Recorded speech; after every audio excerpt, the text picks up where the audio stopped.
So, 4 years of Trump, we've survived, we've reached the end, and Trump says, you know what?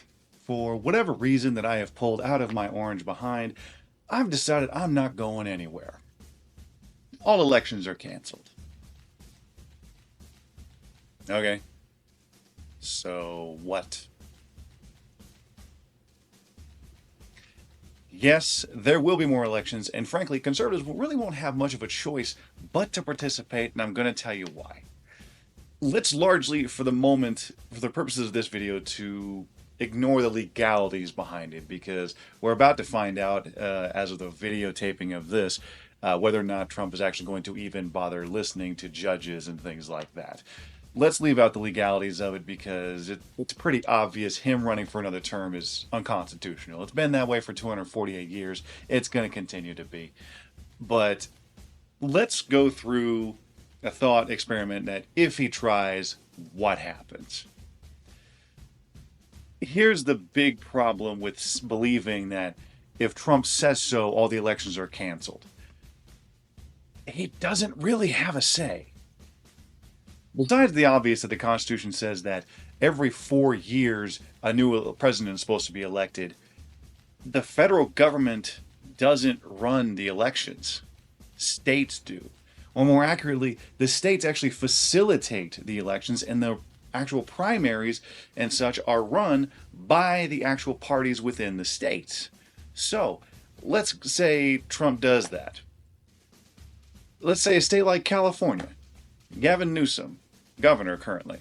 Let's say he decides, you know what, I am going to have midterms. I'm going to have an election every 4 years. What's Trump going to do about it? California as a state is one of the largest economies in the world, all by itself without the other 49 states. It gives more funding to the federal government than it takes in. So you can't really threaten Newsom in the state of California with lack of funding. Newsom can just turn around and say, all right, well, I'm taking the funding back with me. So if the Dem states want to have midterms, they're going to have midterms. And if they want to have an election every 4 years, they're going to have elections every 4 years. And conservatives can't really say much about it because it actually gets worse for them. So what's going to happen is when the Democratic states decide, you know what, we're going to have those elections, Trump cannot actually say they can't do it because part of the Constitution also is that the federal government doesn't have any say-so. So all the Dem-led states decide we're going to have elections.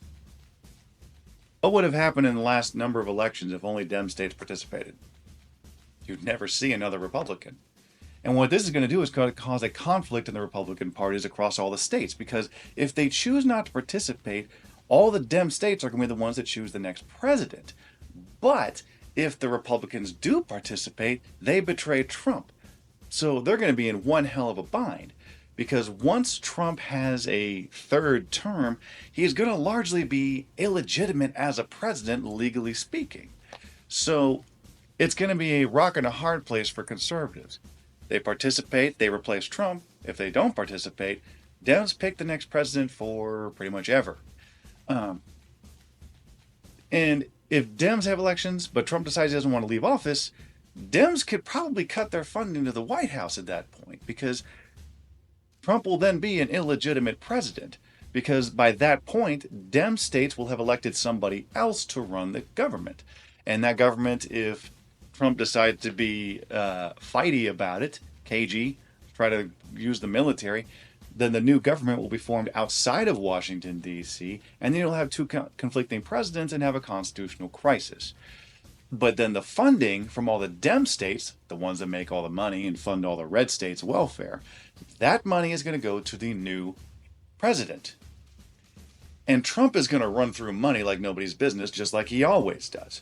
So he's going to run out of money from those red states very, very quickly.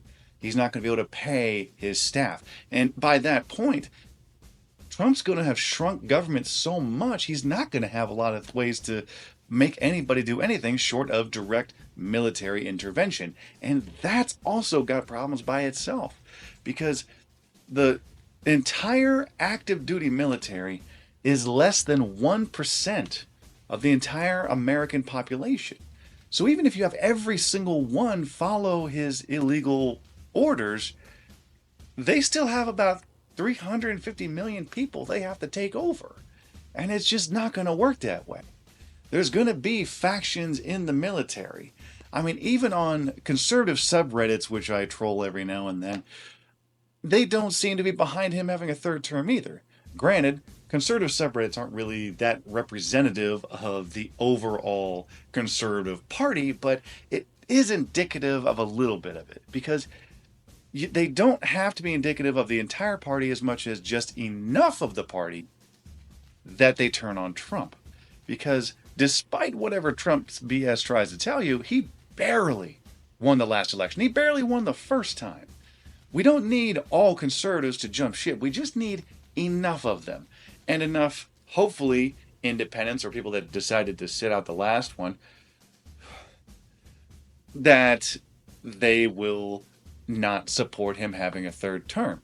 And considering how things are going as of the taping of this video, grocery prices are rising. He's trying to set up another Gazan genocide or whatever, and all sorts of crap. We've had a third plane crash as of the taping of this video in the 3 weeks he's been in office.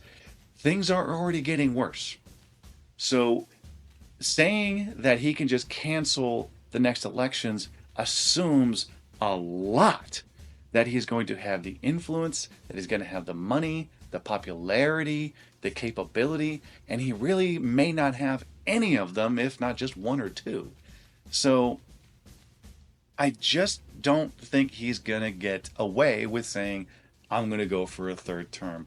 I think what's likely going to happen, apparently today he said he doesn't believe J.D. Vance is the next in line for 2028, which was a nice slap in the face, bending over to kiss the ring, only to be backhanded by it. But what's probably going to be happening is one of his kids. Probably Don Jr. is what I would say would probably be the next one in line. Or whoever can try to mimic Trump's success as much as possible. But even then, again, we are also assuming that he's going to be popular enough to get away with it then.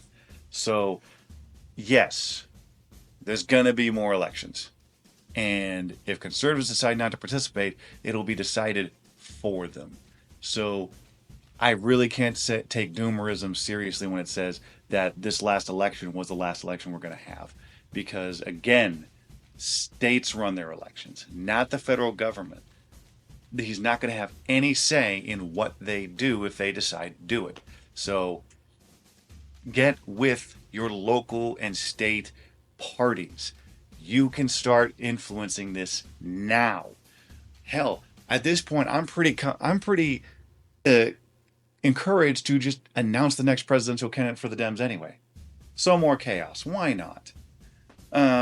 Age isn't a factor. Throw Bernie in there again. See what happens. Why not? Everything's chaos, so let's have some fun with it. But hopefully this short video gives you a little bit of hope that things aren't quite as bad as they seem, though frankly they are probably going to get worse to some degree. But if you come back here, hopefully I'll have more to tell you to make you feel at least a little bit more hopeful about the future. So thank you for watching. Like, subscribe, all that fun stuff. Hopefully you come back.